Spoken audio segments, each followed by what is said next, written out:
Olá, boa tarde. Boa tarde.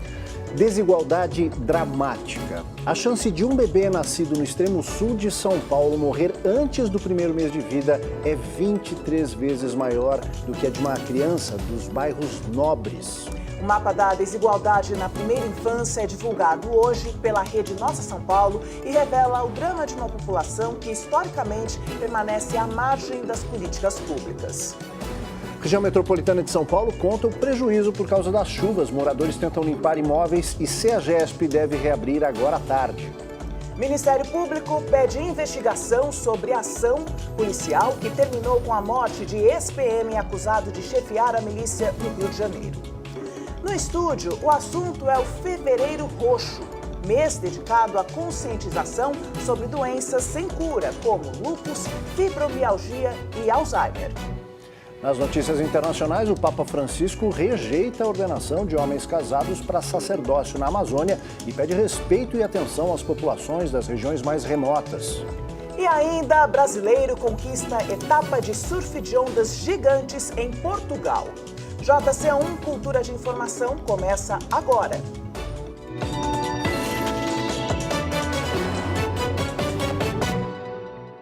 Sete toneladas de alimentos foram para o lixo na CEAGESP. O prejuízo é estimado em 20 milhões de reais para os permissionários, que são comerciantes que alugam os boxes no entreposto. Os preços de alguns produtos já subiram em pequenas feiras e supermercados por conta do fechamento da CEAGESP. As chuvas nas áreas de produção também podem afetar os preços de frutas e de verduras. A fila de caminhões começou de madrugada. Os motoristas aguardam a reabertura do CEAGESP, que está prevista para as 2 da tarde. Funcionários do entreposto e dos atacadistas correm contra o tempo para deixar o local limpo para começar a receber novas mercadorias. Foram 7 toneladas de alimentos jogados no lixo.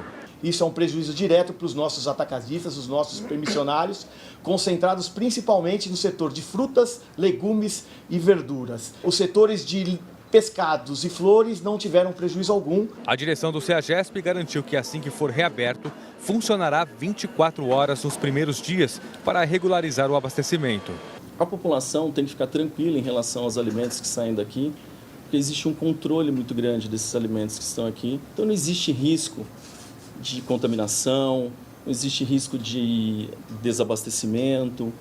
Aqui nessa feira, na Zona Oeste de São Paulo, você pode ver que tem um espaço vazio lá atrás. São feirantes que não puderam montar suas barracas por falta de produtos. E quem ainda tem produto para vender, claro, não tem jeito, tem que repassar. Essa aqui é a barraca do seu Carlos, que é 30 anos feirante, né, seu Carlos? Ele vende limão, maracujá, vende alho, cebola e a batata. Nessa situação, como que tá para repassar esse produto, o valor para os clientes? Então, como que nós estamos pagando um pouco mais caro, nós temos que repassar para o freguês, senão nós tomamos prejuízo.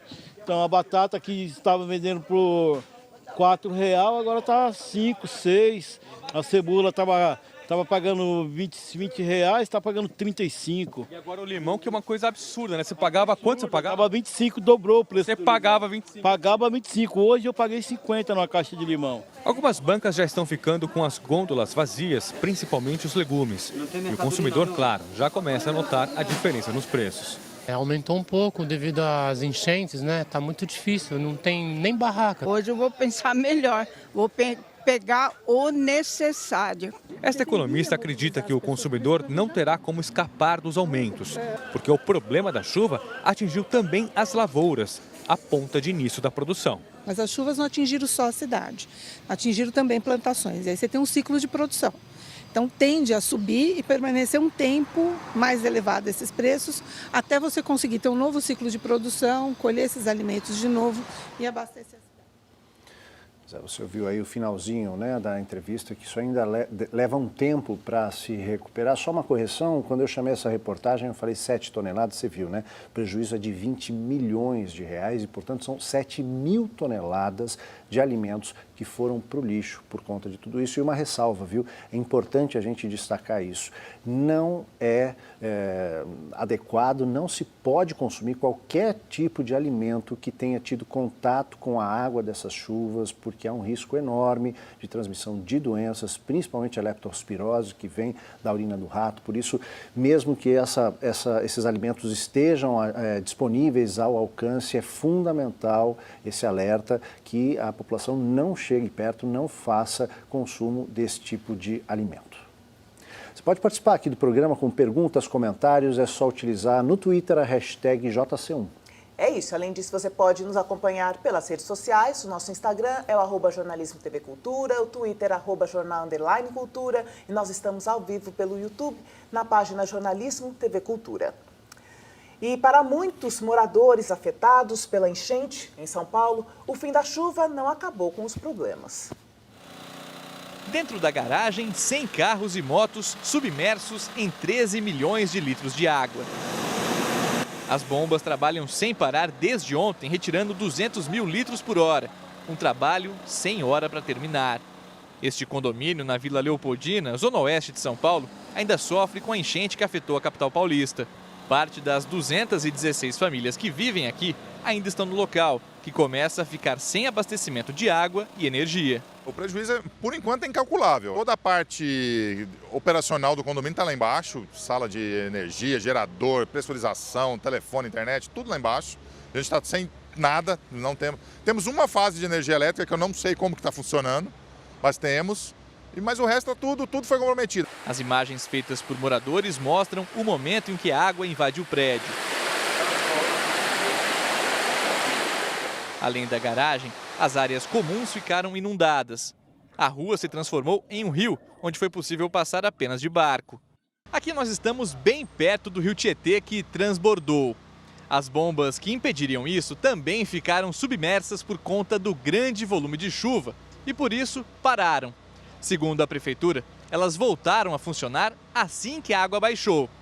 Todos os moradores da capital que tiveram prejuízos com a enchente podem pedir a isenção no IPTU do ano que vem. Para isso, é preciso ir até a subprefeitura da região. O IPTU daqui é um absurdo.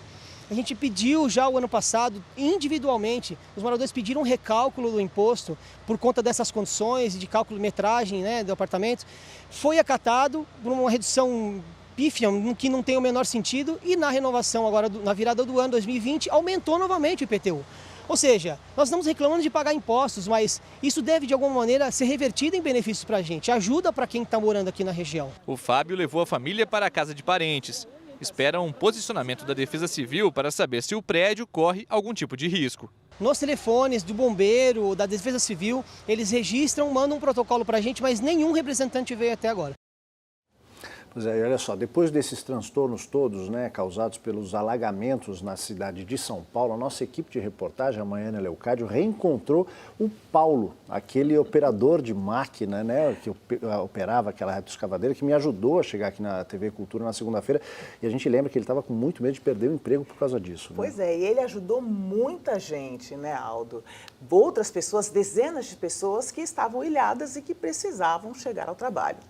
Jornalista Aldo Quiroga só chegou a tempo para apresentar o Jornal da Cultura primeira edição graças à solidariedade. Paulo passou a segunda-feira inteira transportando trabalhadores na Avenida Marquês de São Vicente, na zona oeste da capital paulista. Eu também peguei carona com ele. Como o pessoal estava completamente desolado ali, eu comecei a trazer. No dia seguinte do temporal que paralisou a cidade, eu vim reencontrar o Paulo. Tudo bem, Paulo? É um prazer ter ajudado vocês e tantos outros que eu ajudei. Para não perder nada, para ficar encarado na rua também. Como que você se sente em ter ajudado muita gente? Me sinto muito bem, ter ser prestativo e ter ajudado todo mundo. No trabalho, o chefe é só elogios. O Paulo é uma pessoa bastante solidária com as pessoas, uma pessoa bastante humilde, é uma pessoa bastante prestativa no nosso dia a dia e na nossa rotina. Paulo tem 39 anos, mora em Osasco. Desde 2013 é operador de máquinas em uma concreteira. A atitude dele ficou conhecida por toda São Paulo. E não foi a primeira vez que ele ajudou ao próximo. Já aconteceu, foi numa queda de árvore, que a pessoa estava debaixo, estralou e eu puxei ela correndo, quase caí em cima dela. O espírito solidário está no dia a dia desse brasileiro. Nós interrompemos a entrevista porque ele pediu para ajudar essa senhora com as sacolas. Eu estava falando para ele, eu falei, oh, meu Deus, você deixa seu serviço para vir me ajudar. E ele sempre faz isso? Sempre ele me dá carona mesmo para vir me ajudar. Durante a entrevista de segunda-feira, Paulo demonstrou preocupação em não perder o emprego. Não me manda, chefe, pelo amor de Deus. Só quis ajudar os pessoal, nada demais. Rogério deu a resposta ontem. Não tem esse tipo de situação. Na verdade é o contrário, né? Nós temos aqui um grupo aqui interno e temos a rede social e o pessoal está até parabenizando ele, o pessoal está bastante feliz. Olha, ele é muito atencioso, Você acha que precisa ter mais brasileiro assim? Precisa de ter muitos. Belo exemplo do Paulo, que sirva para todos nós, né? Para outras pessoas. Agora a gente muda de assunto. O Ministério Público de Minas Gerais pediu bloqueio dos bens da cervejaria Baker. De acordo com a ação da Promotoria de Defesa do Consumidor de Belo Horizonte, o bloqueio de bens da empresa é para que eles sejam utilizados em indenizações às pessoas que sofreram intoxicação por dietileno glicol. Os valores também serviriam para pagar tratamentos dos afetados. Foi pedida ainda a tutela de urgência para que a empresa cubra o tratamento médico, além do pagamento de salário de quem não pode trabalhar. Segundo o MP Mineiro, a cervejaria Baker não cumpriu o acordo firmado e negou apoio às vítimas. A polícia investiga 34 casos de intoxicação. Até o momento, 6 pessoas morreram. A cervejaria Baker não se manifestou sobre a decisão do Ministério Público. A Petrobras aplicou o primeiro desconto de salário dos grevistas no pagamento do adiantamento do último dia 10. No dia 21, quando ocorrerá o próximo pagamento, será feito novo desconto dos dias parados. Segundo a Petrobras, o desconto foi feito porque os funcionários não fizeram o trabalho para o qual foram contratados. Os petroleiros começaram a greve no dia 1º de fevereiro contra o fechamento de uma fábrica de fertilizantes no Paraná. A Petrobras afirma que, apesar da greve, a produção e o abastecimento continuam normais. O Ministério Público quer saber a relação entre o ex-policial militar Adriano da Nóbrega e o dono da casa onde ele foi morto no último domingo. Foragido havia 14 meses, Adriano morreu durante troca de tiros com a polícia no município de Esplanada, na Bahia. A polícia acredita que ele chegou a esta fazenda depois de fugir a nado da costa do Sauípe. Apontado como chefe do grupo de milicianos Escritório do Crime, Adriano teve o nome citado na investigação que apura prática de rachadinha no gabinete do então deputado e hoje senador Flávio Bolsonaro, na Assembleia Legislativa do Rio. A mãe e a mulher dele trabalharam no gabinete de Flávio Bolsonaro na Alerj. O ex-PM também era suspeito de ter ligação com o assassinato da vereadora Marielle Franco e do motorista Anderson Gomes em 2018. Olha, agora a gente fala de um assunto fundamental e sobre o qual também tem um monte de fake news por aí, gente que, enfim, né, ainda não entendeu o recado. No próximo sábado, dia 15 de fevereiro, acontece o dia D, o dia de vacinação fundamental contra o sarampo. Segundo o Ministério da Saúde, a meta é vacinar 3 milhões de crianças e jovens de 5 a 19 anos em todo o país. São Paulo é o estado com o maior número de casos da doença. A carteirinha de Vanete está em dia, inclusive a vacina contra o sarampo. Como eu tenho um filho, né? Geralmente eu estou todo mês no posto verificando para ver se a vacina da minha filha está tudo ok. Então eu já aproveito e vejo se a minha também está em dia, né? Comportamentos diferentes do Divanete resultaram em mais de 1.300 casos de sarampo confirmados esse ano só em São Paulo. Em 2019, a maioria dos mais de 18 mil registros e 14 das 15 mortes em decorrência da doença foram no estado. Diante da existência de surtos ativos em centenas de municípios, entre eles a capital paulista, a primeira etapa da campanha nacional de vacinação foi iniciada nesta semana. E sábado é o dia D nos postos de saúde para facilitar o acesso do público-alvo da imunização. Estamos chamando todas as crianças de 5 anos até os adolescentes de 19 anos. O importante é que nessa faixa etária eles tenham pelo menos 2 doses de vacinação. 2 doses entre o primeiro ano de vida e os 29 são suficientes para proteger contra o sarampo, que é causado por um vírus altamente contagioso. Uma pessoa doente é capaz de infectar outras 18 não imunizadas. A vacina, a única forma de prevenir a doença, é segura. A vacina é muito bem tolerada pelo organismo. É uma vacina cuja composição é utilizada no mundo todo, é altamente segura. Eliana, mãe de Maria Eduarda, reforça o chamado para responsáveis por crianças e adolescentes entre 5 e 19 anos. E recomendo para todo mundo, né? Para todas as mães, recomendo a vacina, que eu acho muito importante. Manter a carteirinha de vacinação atualizada em todas as idades não custa nada. A prevenção acho que é o melhor caminho, né? Então a gente tem um serviço público que nos oferece esse apoio de prevenção com vacinas, então acho que é importante a gente usar desse serviço para prevenir e não remediar uma possível doença. As chances de uma criança morrer antes do 1º ano de idade no distrito de Marcilac, no extremo sul de São Paulo, é até 23 vezes maior do que a de crianças da mesma idade em Perdizes, por exemplo, na Zona Oeste. Isso é o que aponta a segunda edição do Mapa da Desigualdade da Primeira Infância, realizado pela Rede Nossa São Paulo. Um dado dramático que revela várias outras coisas, a falta de atenção para essa população. O repórter Eduardo Campos tem mais dados sobre essa pesquisa. Boa tarde, Edu. Oi, Aldo, tudo bem? Boa tarde para você, boa tarde a todos. Pois é, um número muito preocupante que chama muita atenção, como você disse aí, a cada 1.000 crianças nascidas vivas no bairro de Perdizes, um bairro nobre aqui da capital paulista, uma morre, enquanto quem nasce no extremo sul da capital paulista, por exemplo, que foi dito na pesquisa distrito de Marcilac, 24 crianças morrem no parto. Outras regiões aqui de São Paulo também foram apontadas nesse estudo como preocupantes, como um dos maiores índices de mortalidade infantil.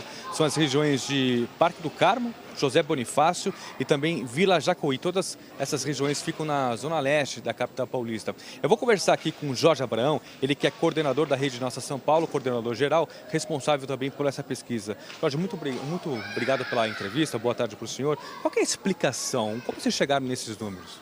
Olha, a explicação é que a desigualdade numa cidade como São Paulo, ela é sistêmica e ela é cumulativa, eu diria.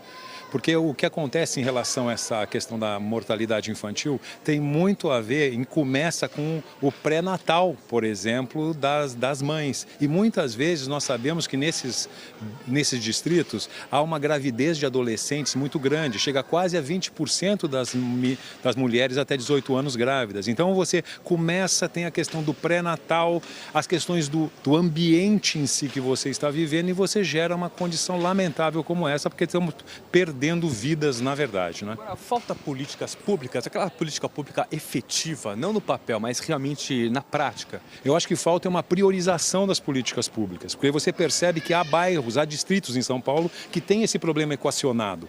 Agora, há outros que têm índices alarmantes. Então, nós temos o exemplo dentro da própria cidade. É só nós, de alguma maneira, replicarmos o que existe nos locais já mais resolvidos e trazer para dentro. Agora, depende de prioridade de políticas públicas e de investimentos públicos nos bairros mais desiguais, para ter uma sociedade mais equilibrada. Tá certo, muito obrigado pelas suas informações. Se você quiser acompanhar essa pesquisa na íntegra, você pode, é só através do site que aparece aqui no seu vídeo, é o nossasaopaulo.org.br. Aldo. Obrigado, Edu, pelas informações fundamentais essa revelação. Joyce. O Supremo Tribunal Federal julga hoje se motoristas profissionais podem ter a carteira de habilitação suspensa por homicídio culposo ao volante. O processo, que será julgado pelos ministros, se refere a um motorista de ônibus de Minas Gerais condenado por um atropelamento que resultou em morte. Homicídio culposo é aquele em que não há intenção de matar. O Tribunal de Justiça de Minas retirou da condenação do motorista a suspensão do direito de dirigir prevista no Código de Trânsito por entender que essa penalidade inviabiliza o direito ao trabalho assegurado pela Constituição. O Ministério Público do Estado recorreu ao STF e a decisão que os ministros tomarem terá que ser aplicada obrigatoriamente por todos os tribunais do país. O jornal Folha de São Paulo publicou hoje cópias de mensagens trocadas entre Hans River, do Rio Nascimento, ex-funcionário de uma empresa de disparos em massa de mensagens pela internet, e a jornalista Patrícia Campos Melo. As mensagens, segundo o jornal, mostram que o funcionário encaminhou espontaneamente informações à jornalista, autora de uma série de reportagens sobre o uso da internet por políticos na eleição de 2018. Durante a sessão da CPI das fake news, Hans negou que tivesse repassado informações à jornalista. Em reportagem publicada na edição de hoje, o jornal apresentou cópias de mensagens trocadas entre Hans e Patrícia Campos Melo. Na época, o funcionário acionava na Justiça do Trabalho a empresa Yackles, responsável pelo disparo em massa de mensagens pelo WhatsApp para políticos na eleição passada. Repentinamente, no dia 25 de novembro de 2018, após o jornal contatar a empresa, Hans mandou uma última mensagem em que diz à jornalista: "Pensei melhor, estou pedindo para você retirar tudo o que falei até agora." 2 dias depois da mensagem, ele fez um acordo trabalhista com a empresa. Ao comparecer à CPI na condição de testemunha, Hans se comprometeu a falar a verdade. Se os integrantes da comissão considerarem que ele mentiu, pode ficar sujeito à pena de 2 a 4 anos de prisão prevista no Código Penal por falso testemunho em processo judicial, que se aplica também às comissões parlamentares de inquérito. Mas além da questão da veracidade do testemunho, Hans River Nascimento também insultou a jornalista ao dizer que ela se insinuava para ele. Ela parou na porta da minha casa e se insinuou para entrar na minha casa com o propósito de pegar a matéria, tá certo? Ela se insinuou para entrar, ainda falei que não podia entrar na minha casa, ela queria ver o meu computador. E quando eu cheguei na Folha de São Paulo, quando ela escutou a negativa, o distrato que eu dei, deixei claro que eu não fazia parte do meu interesse, a pessoa querer um determinado tipo de matéria a troco de sexo, que não era a minha intenção, a minha intenção era ser ouvida a respeito do meu livro. Logo em seguida, ao comentar as acusações do ex-funcionário da Yackles, o deputado Eduardo Bolsonaro também insultou a jornalista da Folha. Eu não duvido que a senhora Patrícia Campos Melo, jornalista da Folha, possa ter se insinuado sexualmente, como disse o senhor Hans, em troca de informações para tentar prejudicar a campanha do presidente Jair Bolsonaro. Eduardo Bolsonaro reproduziu ainda o insulto em suas redes sociais. Em nota, a Associação Brasileira de Jornalismo Investigativo, a ABRAGE, repudiou a atitude do parlamentar e disse que é assustador que um agente público use seu canal de comunicação para atacar jornalistas. A jornalista Patrícia Campos Melo integra o time de comentaristas do Jornal da Cultura. O Conselho Curador e a diretoria executiva da Fundação Padre Anchieta aprovaram nesta quarta-feira uma moção de desagravo à jornalista pelo ataque sofrido.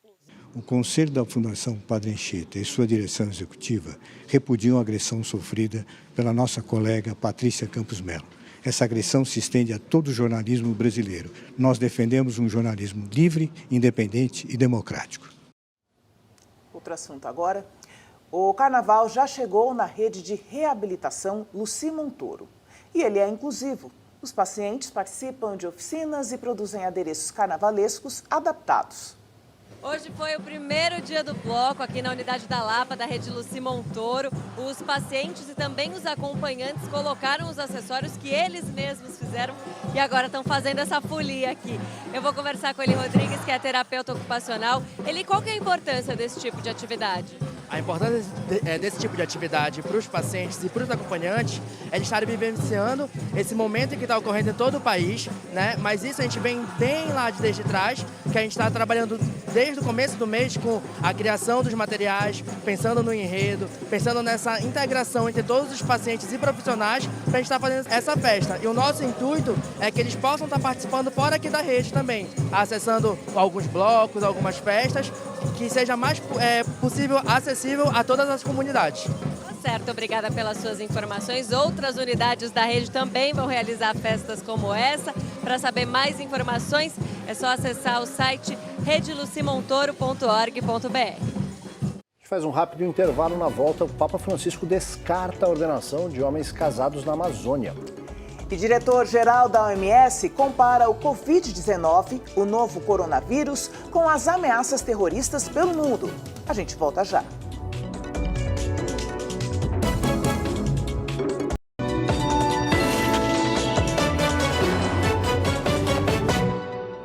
A gente volta com as notícias internacionais. Papa Francisco quer mais missionários, mas não aceita padres casados na Amazônia.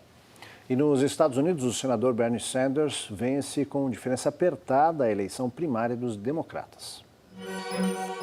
Na segunda votação das primárias do Partido Democrata para a corrida à Casa Branca, o senador Bernie Sanders venceu com uma vantagem apertada de 26% dos votos contra os 24,3% recebidos pelo ex-prefeito de Indiana, Bud Buttigieg. O ex-vice-presidente Joe Biden, que já foi considerado favorito para a indicação democrata, amargou a segunda decepção seguida. Depois de ficar em quarto lugar em Iowa, ficou em quinto lugar em New Hampshire, com apenas 8,5% dos votos. Pelo Twitter, o presidente Donald Trump ironizou o resultado dizendo, abre aspas, o doido do Biden precisa fazer valer seu investimento na campanha, fecha aspas. Michael Bloomberg, o bilionário ex-prefeito de Nova York, decidiu não disputar as 4 primeiras primárias e investir em estados maiores, como a Califórnia, que fará sua primária no dia 3 de março, na chamada Super Terça.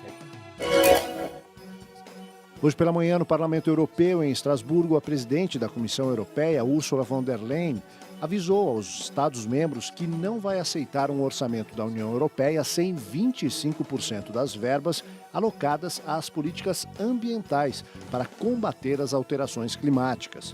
Ela apontou ainda que o atual cenário contará com menos recursos após a saída da Inglaterra da União Europeia. Von der Leyen pediu um balanço entre velhas e as novas prioridades e afirmou que, se não forem alocados fundos necessários para apoiar as regiões e os trabalhadores mais expostos às consequências da implementação dessas mudanças, poderão falhar no objetivo de alcançar uma Europa neutra em carbono.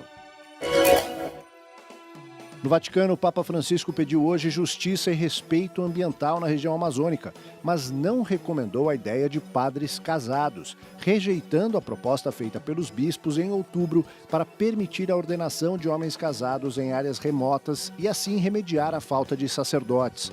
A decisão foi tornada pública numa carta papal e surpreendeu quem esperava uma mudança revolucionária.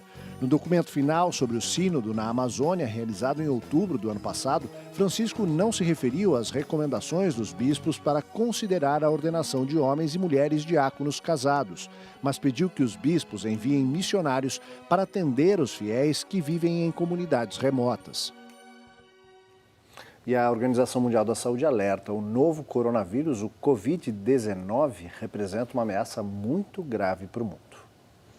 Em Genebra, durante um seminário com centenas de pesquisadores, o diretor-geral da OMS, Tedros Ghebreyesus, disse também que o novo coronavírus deve ser visto como o inimigo público número 1 e que os vírus podem ter consequências mais poderosas do que qualquer ação terrorista. Na reunião, ele pediu que amostras do vírus sejam compartilhadas entre os países para acelerar as pesquisas. A vacina deve demorar 18 meses. Nos Estados Unidos, o Centro de Controle de Doenças afirmou que o novo coronavírus é mais transmissível que a SARS, só que menos grave. Os últimos números mostram que já passa de 44 mil o número de casos na China, com 1.114 mortos. Em outros 24 países, há 397 casos confirmados. No navio de cruzeiro em quarentena, num porto no Japão, subiu para 174 o total de casos. As autoridades chinesas disseram que as taxas nacionais de infecção estão caindo, o que pode indicar que as estratégias de combate à infecção estão dando certo. Mesmo assim, a volta às aulas foi adiada e a censura online sobre a doença está de volta. Na época do feriado do Ano Novo Lunar, havia uma certa liberdade entre os internautas para criticar as autoridades locais sobre a forma como lidavam com as informações sobre o novo coronavírus. Mas agora, censores fecham grupos e apagam posts em redes sociais, além de pedir que matérias negativas não sejam divulgadas. Só informações oficiais são admitidas. Aqui no Brasil, os 34 repatriados e os 24 profissionais que acompanharam a viagem de Wuhan até Anápolis fizeram exames que deram negativo para o novo coronavírus. O Ministério da Saúde informou que 33 casos suspeitos foram descartados. 8 são monitorados, 3 em São Paulo, 2 no Rio de Janeiro, 1 em Minas, 1 no Paraná e 1 no Rio Grande do Sul. Em Portugal, ondas de até 15 metros de altura reúnem a elite do surf mundial com a vitória de um brasileiro e um acidente incrível. As mais famosas ondas da costa portuguesa, ao norte de Lisboa, se formam pelo fenômeno geológico chamado Canhão de Nazaré e atraem um grande número de profissionais, fãs e curiosos. Mas a primeira edição do novo formato do Nazaré Tall Surfing Challenge terminou com um grande susto para Alexandre Botelho. O surfista português sofreu uma queda numa das impressionantes ondas gigantes. Foi retirado da água inconsciente e transferido para o hospital. Felizmente, a condição do surfista é estável, segundo os médicos. O colega da equipe portuguesa, Hugo Val, que ajudou no resgate, também foi hospitalizado com uma fratura exposta na perna. Sustos à parte, os grandes vencedores do dia foram o norte-americano do Havaí, Kay Lenny, que fez dupla com o brasileiro Lucas Chumbo Chianca, na primeira vez que o circuito mundial de ondas gigantes inclui a categoria de pares. Os campeões foram definidos em votação entre os próprios competidores e Lucas Chumbo ainda recebeu o prêmio de melhor onda do campeonato. A temporada de ondas grandes da World Surf League vai até 31 de março e também competem em Portugal os brasileiros Pedro Scooby e os recordistas mundiais em Nazaré, Maia Gabeira e Rodrigo Coxa. Depois do intervalo, uma conversa sobre o Fevereiro Roxo, mês de debate e conscientização sobre lúpus, fibromialgia e Alzheimer. A gente volta já.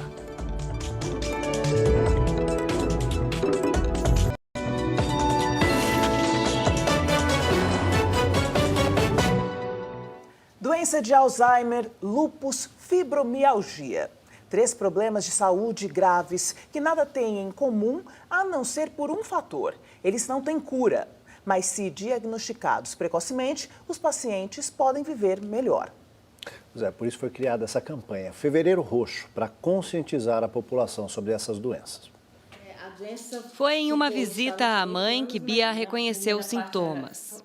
Ela estava muito perdida espacialmente, não lembrava onde colocava as coisas apareciam nos lugares mais inusitados. Ela foi diagnosticada mesmo com Alzheimer, começou um tratamento e durante 8 anos ela ficou bem estável. Justamente quando Dona Maria Helena, hoje com 85 anos, foi morar com Bia, que a doença evoluiu a ponto de ela ficar totalmente dependente. A experiência de cuidar de uma pessoa com Alzheimer virou livro dedicado à mãe. Também gerou muitos contatos de gente que passava pelo mesmo que Bia ainda passa. Eu acho que aqui no Brasil falta muito essa informação específica, assim, de o que fazer em tal momento, quando ela está tendo alucinação. Porque tem um monte de coisa que ninguém conta pra gente. Por exemplo, nunca ninguém contou pra mim que uma hora eu ia sentir medo da minha mãe. E falta um olhar cuidadoso para quem cuida. Trazer informações sobre a doença de Alzheimer é um dos objetivos da campanha que acontece ao longo deste mês. O Fevereiro Roxo também tem foco na conscientização sobre a fibromialgia e o lúpus. 2 problemas de saúde que Iraildes descobriu há 7 anos, depois de um ano inteiro indo e voltando para o hospital. Tinha febre todos os dias, sempre naquele horário, final da tarde. E abri um quadro de linfonodomegalias, cervical e axilar, são gânglios aumentados. E cheguei, inclusive, por conta desses sintomas de febre e de gânglios aumentados, eu tive um diagnóstico errado de tuberculose ganglionar. Junto com o alívio de saber o diagnóstico exato, veio o impacto de aceitar que teria de conviver com lúpus e fibromialgia. Remédios e tratamentos terapêuticos lhe dão mais qualidade de vida e amenizam as dores. À espera do primeiro filho, Iraildes conseguiu enxergar o lado positivo de ter 2 doenças sem cura. Hoje,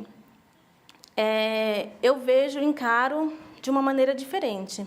Antes, eu achei que o meu mundo tinha desabado, que a minha vida tinha acabado ali. Eu aprendi que dá para se ter uma qualidade de vida melhor, mesmo com lúpus, que pode se viver bem, desde que a pessoa tenha adesão ao tratamento, siga as orientações passadas pelos médicos, e aí sim a pessoa pode viver com limitações, mas pode viver bem. Quem conversa com a gente sobre as doenças que integram essa campanha, Fevereiro Roxo, é o Dr. Fábio Porto, neurologista do Hospital das Clínicas. Doutor, obrigado pela participação aqui no JC1. Boa tarde, bem-vindo. Boa tarde, Aldo. Boa tarde, Joyce. Boa tarde. Prazer estar falando aqui.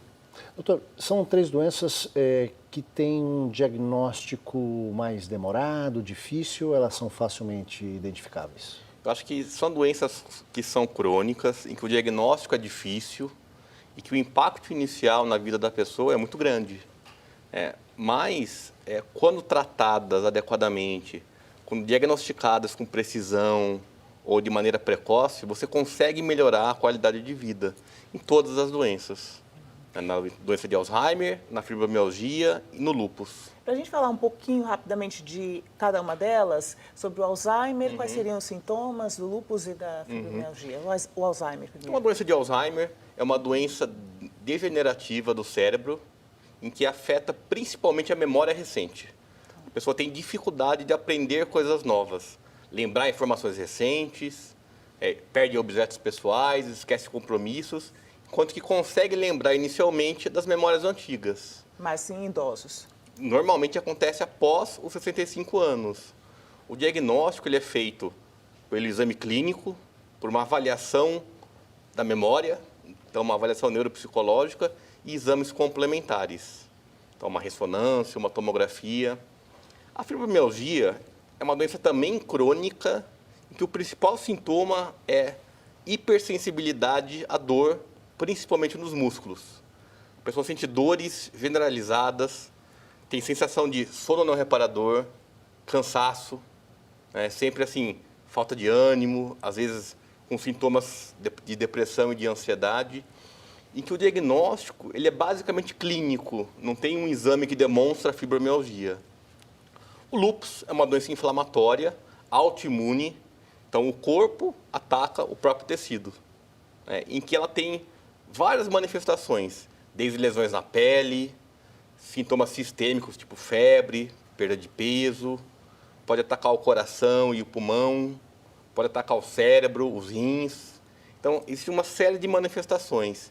E o diagnóstico é feito pelos sintomas clínicos dessas manifestações e alguns marcadores laboratoriais, exames de sangue que demonstram uma atividade inflamatória aumentada e uma autoimunidade, quer dizer, o corpo atacando os próprios órgãos. Doutor, uma vez feito o diagnóstico, a gente sabe que ele tem um impacto considerável no paciente. Ele não tem muita perspectiva de superar a doença e vai ter que aprender a conviver com ela. O que é importante neste momento, tanto para o paciente quanto para aqueles que o rodeiam? Então, eu acho que esse é um ponto importante. Mesmo doenças que não têm cura, elas têm tratamento.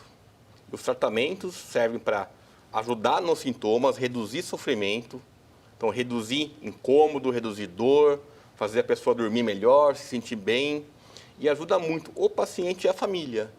Então, por exemplo, no caso da doença de Alzheimer, não vai ter nenhum remédio que vai voltar a memória, mas tem vários remédios que podem deixar a pessoa mais calma, mais tranquila, dormindo melhor, menos irritada. Então, sempre é possível tratar e amenizar os sintomas. O controle, né? O controle sempre dá. Então, mesmo não tendo a cura, não é o fim do mundo. Quer dizer, é possível viver bem, mesmo tendo doenças crônicas. E teria alguma maneira de evitar essas três doenças, ou de afastar o início desses sintomas? Então, a doença de Alzheimer, ela é uma doença que o principal fator de risco é a idade. Quer dizer, se você viver muito tempo, a sua chance é maior. E a genética, que são dois fatores não modificáveis. Porém, 1/3 do risco, que é uma coisa que é bastante relevante, pode ser modificada como?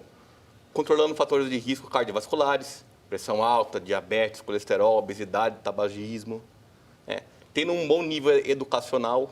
A educação é um fator protetor para a doença de Alzheimer. Quer dizer, um grande risco é a pessoa ter pouca escolaridade. No caso do lúpus, é uma doença genética em que você tem fatores ambientais envolvidos. Então, não existe assim uma grande maneira de você evitar. A mesma coisa para a fibromialgia. Mas tratar bem estilo de vida, fazer exercício, dormir bem, reduzir estresse, posso dizer que ajuda nas 3 doenças. Tá certo. Doutor Fábio Porto, neurologista, muito obrigado pela participação aqui no JC1. Obrigada, até a próxima.